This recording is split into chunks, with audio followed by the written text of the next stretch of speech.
Philippe Isler is a master practitioner and trainer in logosynthesis. He's a licensed psychologist who has worked full-time in private practice for 25 years.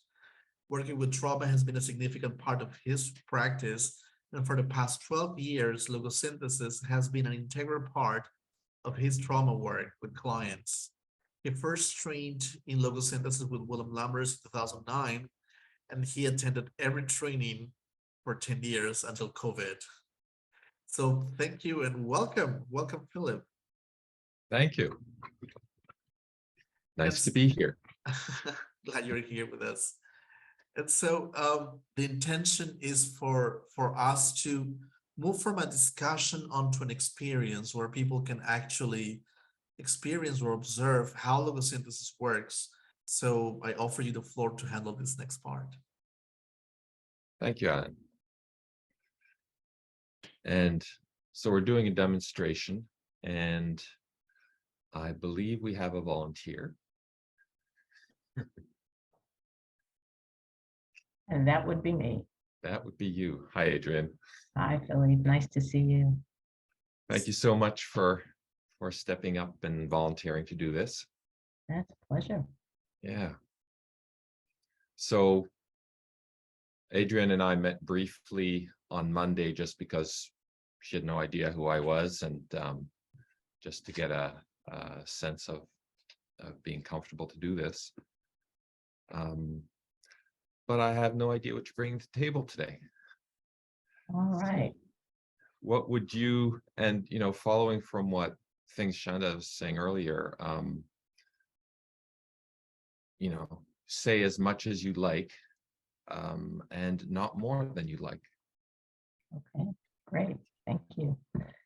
So I had something happen to me, or something that happened this past Thursday. I had registered for an event. I'm in New York now, where I live on a part-time basis, and I had registered for an event at the International Center of Photography, and it was a sort of Happy New Year event with a champagne toast and access to all of the exhibits there, and it's normally rather expensive to get in and see the exhibit. So I was excited to go. I do photo-based art. It's basically what I do for my life. And so I was excited to see the exhibits and meet the people and other photo enthusiasts. So, and it was very inexpensive registry costs. So I was all excited. I put on one of my favorite outfits. I got all dressed up. And as is often the case, I was late. The event was from 6 to 8:30, and I left my house. It's about a 20-30 minute subway ride for me. I left my house a little after 6. And as I was on the subway, I looked at the email confirmation and I said, okay, well, the champagne toast is at 6:30. So if I get there at 10 to 7, they'll probably still have some glasses left and I can still take part in whatever is there. I'll still have a couple of hours to see the exhibit. Get off the subway, right across the street. Perfect. I go, and there's a man there putting a heavy chain with a padlock on the door. And I said, what's going on? Why are you locking it? He said, well, it's almost 7 o'clock. We're closing. I said, yes, but I'm here for the event. Look, here's my phone. I have the registration. Oh, I'm so sorry. That was last night. So boy, was I late. I was not just 40 minutes late. I was a night late. And so I ended up doing something else that night, which was okay, but not what I really had planned. And that whole incident got me thinking about this pattern that I seem to enact pretty regularly when it comes to scheduled events, whether it's getting together with a friend or just about anything. Mm-hmm. And I sort of go through this sequence of events. And just to use today as an example, I knew this was starting at 9 a.m. New York time. So I thought, okay, if I get up at 7:15, I'll set my alarm. I have time to do whatever I need to do in the bathroom by 8:15. So I'm in there brushing my teeth, flossing my teeth in the shower, and I'm thinking, crap, I don't have a clock in front of me. I don't know how much time is going by. I feel like I'm racing against the clock. And whenever I get into that, I'm almost always late. So when I was in the shower, I did the short form logosynthesis on this image of being late, all of these things, and it actually helped. I was here 5 minutes early. But I would like to not have to do this. This has been an intermittent problem for many, many years now. And I feel as though I know some of what's behind it. I really, as an artist, I love having big, big blocks of unstructured time to just focus on my art and do research on other art forms and just sort of get lost in my own world. I really love that. So it feels like an imposition to have scheduled things imposing on my time and energy, regardless of what it is. And even though most of the times when I'll go and I'll do these things, it's very rewarding and I'm glad that I did it and I come away with a really valuable, nourishing experience, I still seem to go through this repetitive cycle every time I have something scheduled that I don't want to do it. I resent it. And I'll kind of do this stuff to put it in my way, to put obstacles in my own way is what I feel is going on. So you're feeling like scheduled things are an imposition. Mhm. Yes. If you focus on that piece, the sense of an imposition by something that's scheduled, and you just take a moment to kind of feel that out. What's the feeling of something scheduled imposing? It's a feeling of tightness throughout my whole body, kind of all the way from my head down to my entire torso. It's a feeling of being clenched and tightened. And if you tune in, well, first just tell me on a scale of 0 to 10 so I have a sense of that. How intense, how strong is that? 6. Okay.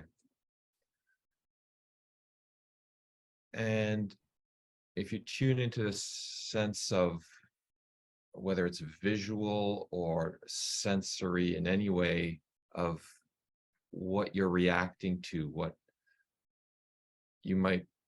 is the imposition, the thing that is imposing that you're reacting to? You might get an image, you might just get a felt sense. The expectations of others. Expectations of others. Yes. Just stay with that. Just with that awareness of the reaction in your body, of the tightness, and of it being a reaction to the expectation of others.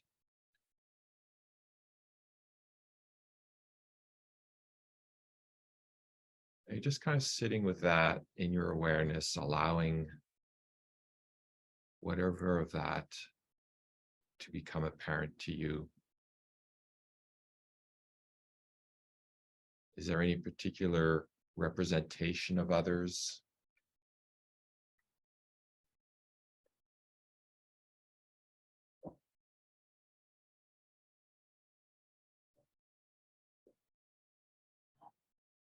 Whether it's an image or a sense.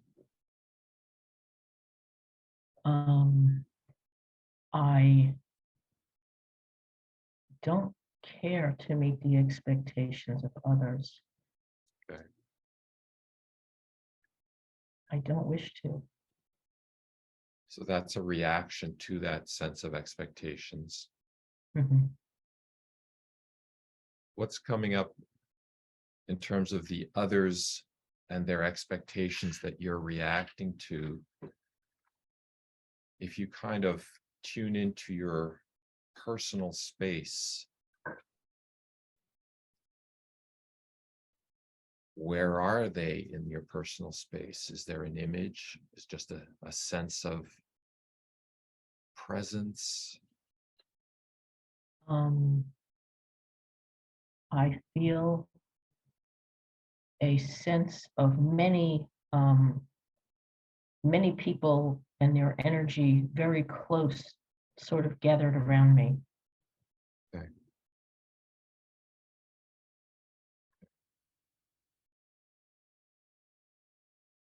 And tuning into that awareness of those many people and their expectations, what happens to the reaction in your body?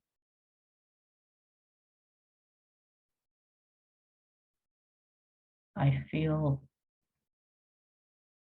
crowded, that there's no space for me. Is it still a 6 out of 10? 5, 6, right in that vicinity. Okay, so I have a sentence for you. I retrieve all my energy I retrieve all of my energy bound up in this representation bound up in this representation of others and their expectations, of others and their expectations, and I take it back to the right place in myself. and I take it back to the right place in myself. Just breathe, allow to process.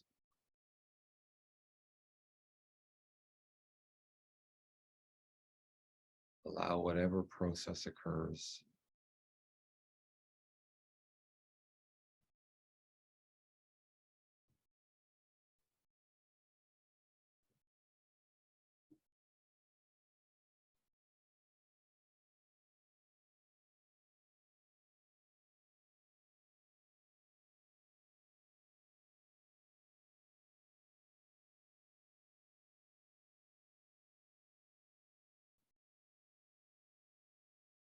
What do you notice happening?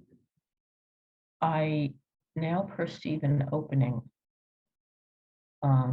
in this mass of people around me. I feel that there's an opening now in the front, starting to form. Okay. Good. So I have another sentence for you. I remove all non-me energy I remove all non-me energy related to this representation of others related to this representation of others and their expectations. and their expectations. I remove it from every cell in my body, I remove it from every cell in my body, from all of my bodies, from all of my bodies, and from my personal space. and from my personal space.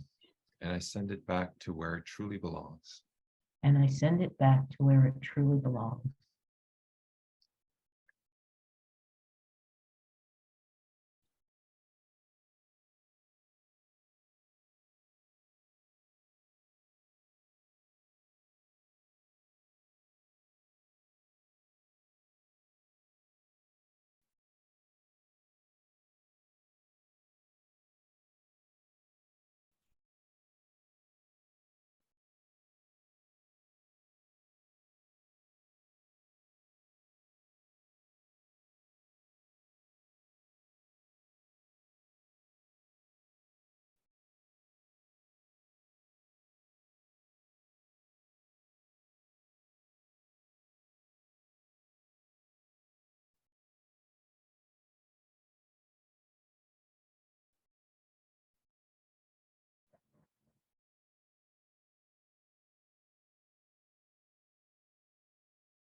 What do you notice happening?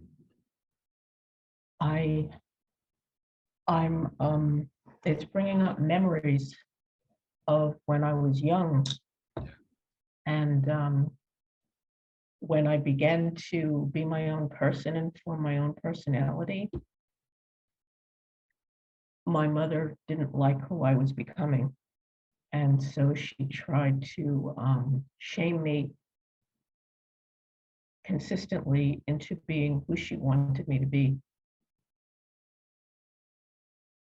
And I always felt that there was nothing wrong with me.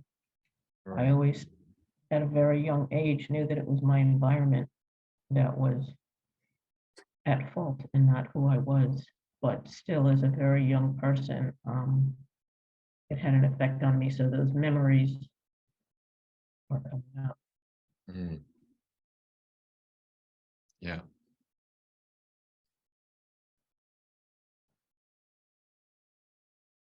Let's do the next sentence and see what happens. I just want to drink a water. Yes.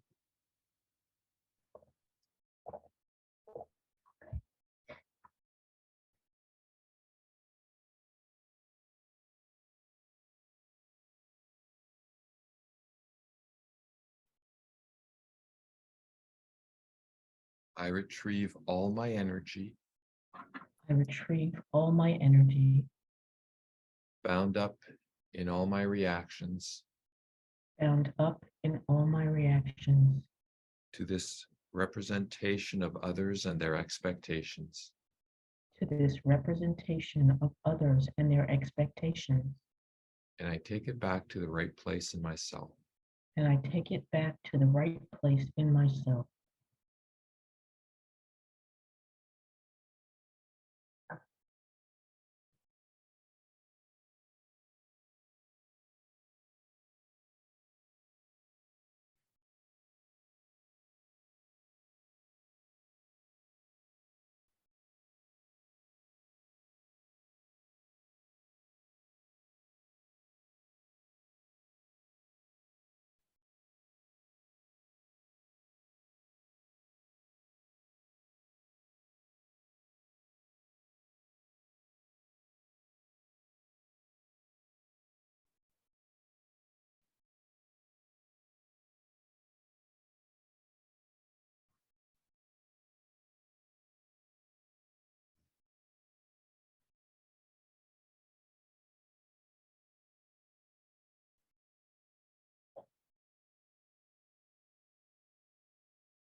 What's happening now?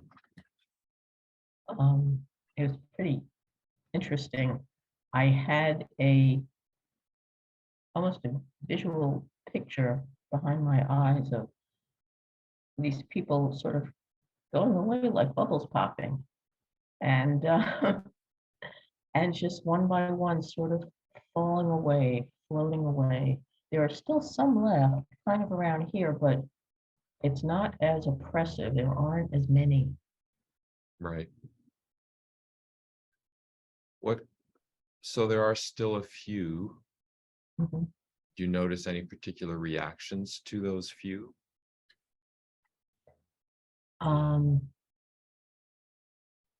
I feel like they are hemming me in. They are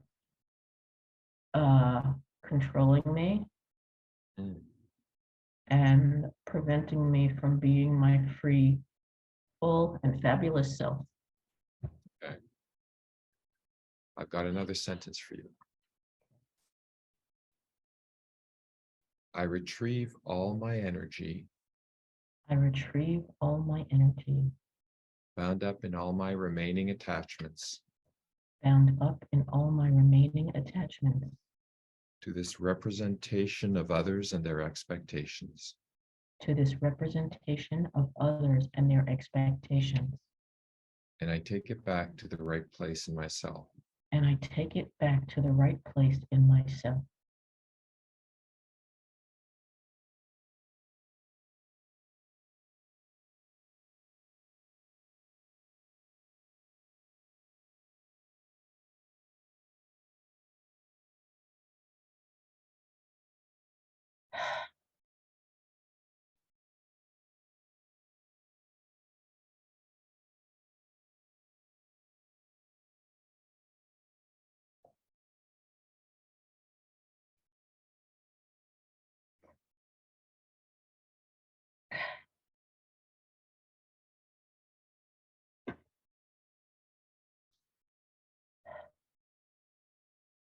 It's happening now. Well, again, there were bubbles popping and they went away. And then they suddenly sort of gathered and they were then behind me and they were sort of propelling me forward in a very supportive way. And I'm not used to that feeling. So it's difficult to allow, but that's what happened. So actually be good just now, sit with that, just kind of sit and breathe and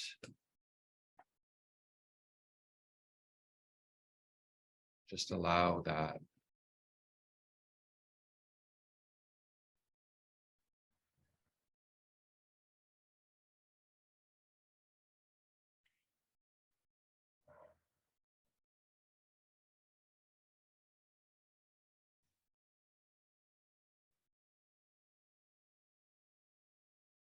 Takes a while to trust, to let that in.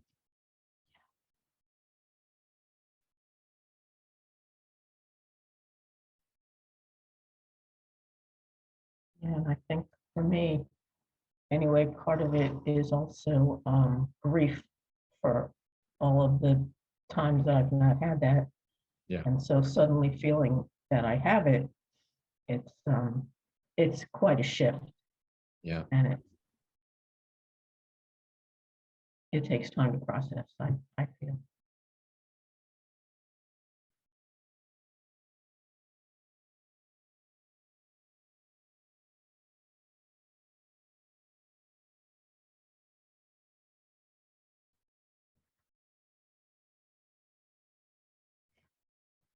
So I'm just wondering if that grief is something that would be useful for us to turn to. Is that something you feel needs attention right now? I don't know, but I'm game and trying and see what happens. It sounds like that's the strongest thing, problematic thing that's there right now. Yes, at this moment, yes, that's true. Okay. So just tune into that and tell me a bit about the feeling.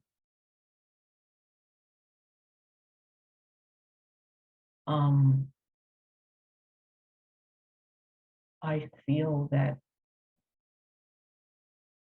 I have such a long history and so many instances where I sought support Mhm. and from people or institutions or people within institutions who represented themselves as being in a role where that was their purpose and their mission to provide support. And so I entered into the situations in order to participate in that, and they turned out, many of them, to not be available for different reasons. So it's a history of times of seeking support, and what words would you put on the actual experience you had, which wasn't support? Um,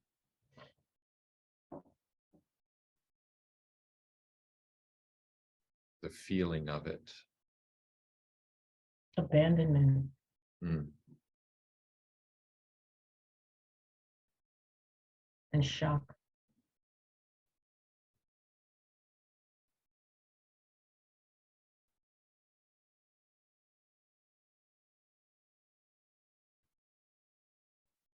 So I'm going to give you a sentence. I retrieve all my energy, I retrieve all my energy, bound up in all the times and all the ways bound up in all the times and all the ways I sought support and felt abandoned. I sought support and felt abandoned. And I take it back to the right place in myself. And I take it back to the right place in myself.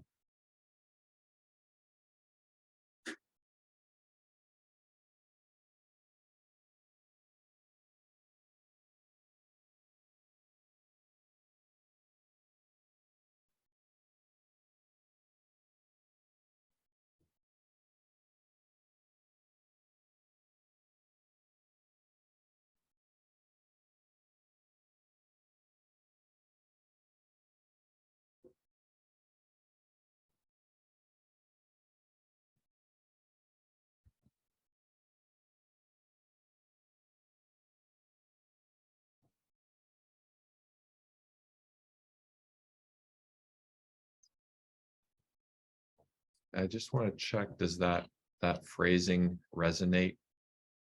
I sought support and felt abandoned. Yes, that's correct. Thank you. So what happened that time? Pretty amazing. Again, more bubbles popping and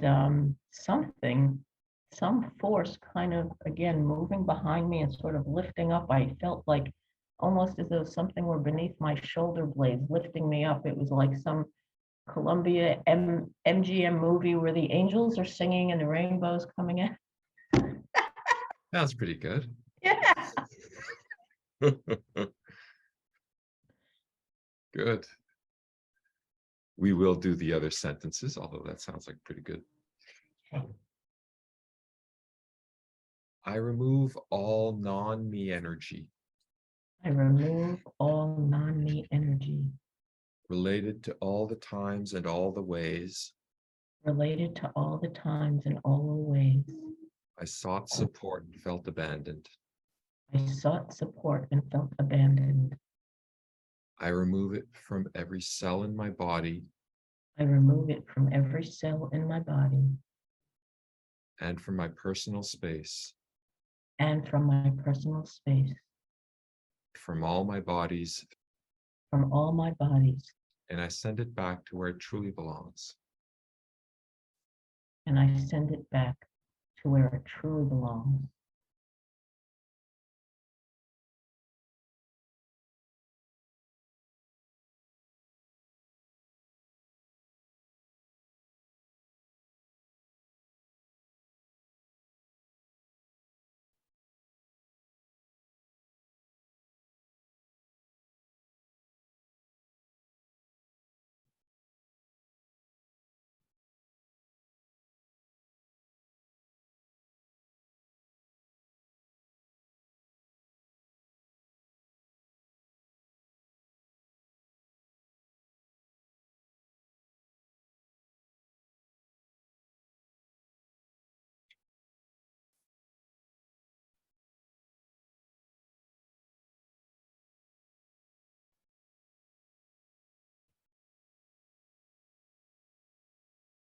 What's happening now? That time I had, again, sort of a mental picture of some form just sort of moving away into space, just moving away out of my space, out of my realm. And then the feeling, it's characteristic for me when I do energy work, that there's sort of a pressure in my chest, and that's how I know that something is happening. Right. And then just sort of a feeling of airiness and breathing in space, which was simultaneously liberating and a little scary. Okay. The scary, it's unfamiliar. You partially unfamiliar and partially sort of moving into a new space of living and of exploration. And so, yes, scary because it's unfamiliar, and yeah, and so you're moving into a new unknown place. Yeah. Yeah. As much as we want that, there's always a part of us, often a part of us, that's a little bit anxious about the unknown of new space and growth. Yeah. Let's just do the third sentence to complete that. Okay. I retrieve all my energy bound up in all my reactions I retrieve all of my energy bound up in all my reactions to all the times and all the ways to all the times and all the ways I sought support and felt abandoned. I sought support and felt abandoned. And I take it back to the right place in myself. And I take it back to the right place in myself.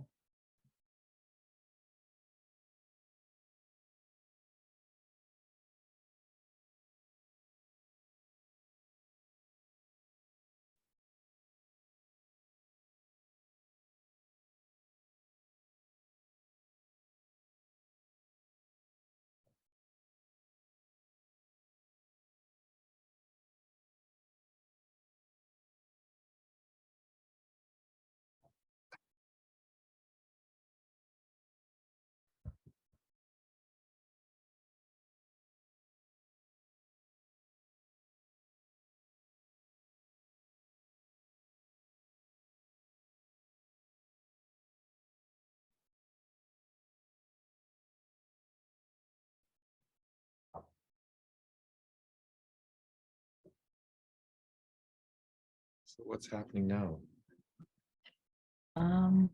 Well, again, I got something of that feeling in my chest of energy moving, and then I got this visual of kind of swirling smoke that slowly started to clear and dissipate. And just then left with a feeling of peace and just okayness. That sounds good. Yeah, it is. Good. So there's a sense of peace and just being okay. Mhm. Is there, so it sounds implicitly like you're saying the sense about expectations of others and being on time, and is there anything of that that's left? No, it's like it's all gone. It doesn't exist. Mm, It's almost like where'd it go? yeah. Because it only existed as a frozen energy structure. Yes. Yeah.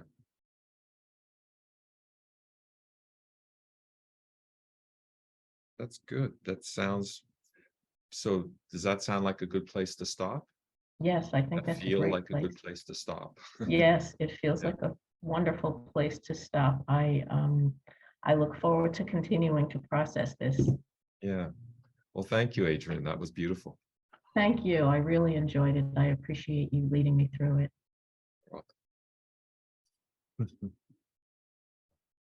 Thank you both for such a beautiful demonstration of how logosynthesis works.